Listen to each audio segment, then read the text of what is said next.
KFC chicken முறு chicken. So வறுத்தாச்சு, நம்ம டேஸ்ட் பார்க்க போகிறோம். ஆல்ரெடி எனக்கு தெரியும், பட் இருந்தாலுமே இன்றைக்கி டேஸ்ட் பார்த்தேன் அப்படின்னு நான் சொல்லிடுறேன் உங்களுக்கு. சூடு. அது அந்த பீஸ் சாப்பிட்றாரு. சரி சாப்பிடு. சூப்பராக நல்லாக்கா? சூப்பராக இருக்கு.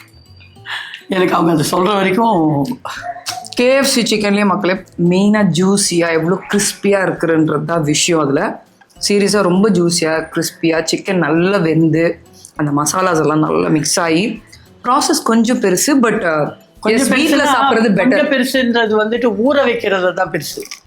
இதெல்லாம் ஊற வச்சு ஒரு 3 hours வச்சுடணும் ஃப்ரிட்ஜில். நீங்கள் மத்தியான நேரத்தில் பசங்களுக்கு சாயங்காலம் கொடுக்கணும், ஈவினிங் ஸ்நாக்ஸ் மாதிரி யூஸ் பண்ணோம்னா மத்தியானம் சாப்பிட்டதுக்கப்புறம் ஒரு 1-1.5 மணிக்கு ஊற வச்சுருக்கணும். 3 to 3.5 hours ஊற வச்சிங்கன்னா அந்த நம்ம ஊற வச்ச மசாலாஸ் எல்லாம் நல்லா உள்ளே ஊறிடும்.